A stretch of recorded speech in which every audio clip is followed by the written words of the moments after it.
ভালোই আড্ডা জমছে ঘরে। হ্যাঁ কিটা মাইনে সম্রাটে সারপ্রাইজ দিব সারপ্রাইজ জানি আর আপনারা জানেন না আমার এখন আমার তুমি করবে না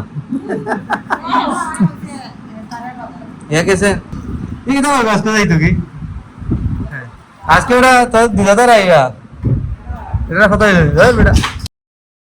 hello everyone, welcome to my new blog. কেমন আছেন সবাই? আই হোপ সবাই ভালো আছেন, আমি ভালো আছি। তো আপনারা আমাকে দেখে বুঝতে পারতেছেন যে একদম ভিজে গেছি।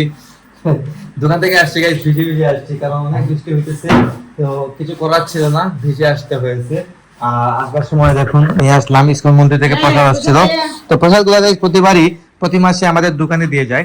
তো আজ এবার 2 বক্স দিয়ে গেছে, মা 2 বক্স প্রসাদ বের করতেছেন। এখন আমরা খাবো, ভাগনা মা ভাগনা মিলে খাবো আমরা।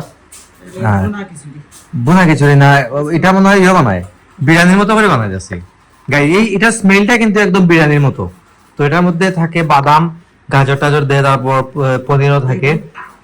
আচ্ছা দিকে মনে হয় ছোলা চানাটাও থাকে। তো ভালো লাগে কিন্তু খেতে, প্রসাদ বলে কথা, মন্দিরের প্রসাদ। তো গাইস কার না ভালো লাগে প্রসাদ? তো গাইস তারাই খেতে পারে যাদের ভাগ্য ভালো। তো ভাগ্য ভালো থাকলে প্রসাদ খাওয়া যায়। ঘি দিয়ে প্রসাদ। তারপর আজকে আমার মায়ের দিকে তৈরি করেছেন তালের পিঠা। লাস্ট ব্লগে আপনারা দেখেছিলেন যে তাল আনা হয়েছিল ঘরে, তালের পিঠা আজকে তৈরি করা হয়েছে। কই তালের পিঠা মাই দো পিঠা এটা প্রসাদ দিয়েছেন ঠাকুরকে বানিয়ে।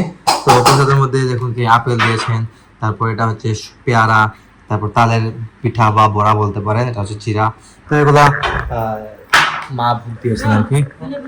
হ্যাঁ কেমন লাগে এই তো তাই তখন পানি টানি খেয়ে খাবে ভাগনা। আমার আমার কোনটা আমার কোনটা ওকে গাইজ, এটা আমার জন্য বলা হয়েছে, মা আমাকে দিয়েছেন এটা বেড়ে। তো প্রসাদটা খেতে কিন্তু গাইজ সত্যি মজা লাগে। আমার আগে পিঠা খেতাম গাইজ, আগে পিঠা খাবো। তালের পিঠা আমার খেতে খুবই মজা লাগে।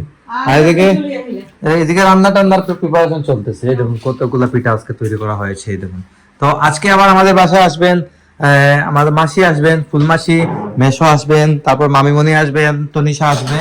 তো হয়তো সন্ধ্যার দিকে আসবেন, আপনারা অবশ্যই দেখতে পারবেন। যদি আজকের ব্লগে আমি কভার করতে পারি অবশ্যই আজকে দেখতে পারবেন, না হলে তো গাইস নেক্সট ব্লগে আপনারা দেখতে পাচ্ছেন, কারণ রেগুলার ব্লগ আসতেছে, রেগুলার অ্যাক্টিভিটি গুলো আপনাদের সাথে আমি শেয়ার করতেছি। কিটা করছস? সানা বাদাম নাই, বাদাম নাই, সানা আচ্ছা না তো খাইতে মজা। খা হ্যাঁ টেস্ট নেই গাইস। দেখুন মা আমাকে পিঠা দিয়েছেন। দেখুন এটা হচ্ছে আমার ফেভারিট পিঠা, আমার ভালো লাগে এটা খেতে। দুধ নাই নি না, দই দিয়ে খাওয়া যাবে না নি? ঠিক আছে গাইস, দুধের মধ্যে তালটা দিলে দুধটা নষ্ট হয়ে যায়, এই জন্য মা দুধের মধ্যে দেন নাই। লাস্ট কয়েকদিন আগে আপনারা দেখেছিলেন যে তালের পিঠা তৈরি করা হয়েছিল, তখন দুধের মধ্যে দেওয়া হয়েছিল, দুধটা কেমন জানি হয়ে গেছিল, আর দেওয়া হয় নাই। যাই হোক, তো আমি পিঠা আর প্রসাদ একসাথে খাবো এখন, ভালো লাগবে। সকালে যদি আমি ব্রেকফাস্ট করেছি, ডায়েটে আছি, ডায়েটের পরও কিন্তু গাইস ডায়েটের বাইরে অনেক কিছু খেয়ে নিতে হয়, কিছু করার নেই, খেতে তো হবেই। কারণ এমন না যে আমি আগামীকালকে যাই কম্পিটিশন খেলবো বা বলিউডে যাই কোনো সিনেমা করবো, এমন তো কিছু না। তো চাক্করে কোন দিছে নাকি কেউ দিছে না, চাক্কর স্বাধীন কোনো কিচ্ছে না। ক্লাস নাই, হয়তো ঘুমাইতেছে, আজকে ছুটি তো, আজকে হয়তো ঘুমাইতেছে সারাদিন। তো আমি ফোন দেবো এখন, স্বাক্ষরকে কল করে কথা বলবো কিছুক্ষণ খেয়ে। তো গাইস এখন অপেক্ষা করতেছি, লাঞ্চ করবো। লাঞ্চ টাঞ্চ করে দোকানে যেতে হবে, যায় বাবাকে পাঠাতে হবে, কারণ আজকে আমাদের দোকানের ম্যানেজার সাহেব দোকানে আসেন নাই। দ্যাটস ওয়াই আমি খেয়ে বাসায়, দোকানে যাওয়ার পর বাবা আসবেন বাসায় খেতে। তো অপেক্ষা করতেছিলাম, মা মানে লাঞ্চ রেডি করতেছেন। রেডি নেই লাঞ্চ রেডি করে দিয়েছে, এতক্ষণ বসে বসে ফোন টিপতেছিলাম, কি করবো কিছু করার ছিল না। আর তুই কি দেখি আবার বার চেয়েছিল ওখানে দেখি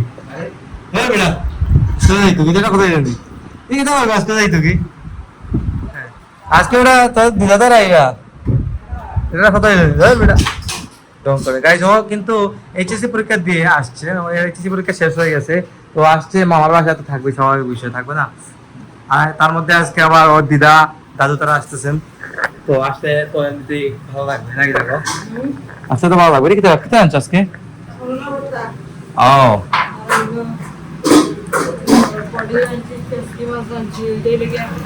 পটলের পুর না, পটল নাই কাকুলের কারকুলের পুর গায়ে যেটা শুক্তি দিয়ে রান্না হচ্ছে, যখন এখন পর্যন্ত তাওয়াতে আছে। আর এদিকে হচ্ছে করলা ভর্তা, করলা ভর্তা। তারপর হচ্ছে এদিকে এটা মাছের লটপটি, মানে মাছকে ছোট ছোট করে কেটে লটপটি বানিয়েছে। এটা হতো রুই মাছ দি, রুই মাছের লটপটি। তো রুই মাছের গাইস বড় বড় সাইজের পিস খাওয়ার থেকে ছোট সাইজের পিস গুলা খেতে কিন্তু মজা লাগে আসলে, মানে মুখে লেগে থাকে। ছোট ছোট পিস গুলা ভাজি হয় সুন্দর, খেতে অসাধারণ মজা লাগে। আর বড় বড় বড় সাইজের পেটিগুলা বা পিসগুলা আসলে মজা লাগে না, তেমন না, মজা লাগে ঠিকই, বাট একটু অন্যরকম লাগে আর কি। রেগুলার খাই তো, তাই মানে মনে ধরে না। এই দেখুন মানিয়ে আসছেন আমাদের জন্য। আর এদিকে আছে কেচকি মাছ, কেচকি মাছের করু করা হয়েছে, বা ভাজি বলতে পারেন, বা করু বলতে এটাকে। তো খাওয়া দাওয়া করে তারপর যাবো দোকানে। গাড়ি দিকে দেখুন সবাই চলে এসেছেন, মেশো আসছেন, মাসি আসছেন, তন্ময় বাবু যাওয়া কবিতা আসছেন, এদিকে মামিমুনি আসছেন। দেখুন সবাই চলে এসেছেন, ভালোই আড্ডা জমছে ঘরে। হ্যাঁ কিতা মামিমুনি পিঠা নেই, কীর্তিও হয়েছেন মামিমুনি পিঠা বানিয়ে নিয়ে আসছেন।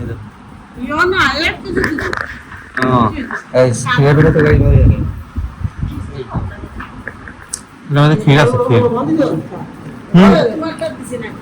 ক্ষীরের পিঠা এমনি মজা লাগে। সবাই কিন্তু সম্রাটকে মিস করতেছেন, সম্রাটকে দোকানে রেখে আসছি। সম্রাট দোকানে আছে, সবাই চাটা খাইতেছেন, সন্ধ্যা হয়ে গেছে এখন, আর সন্ধ্যার টাইমে সবাই আসছেন।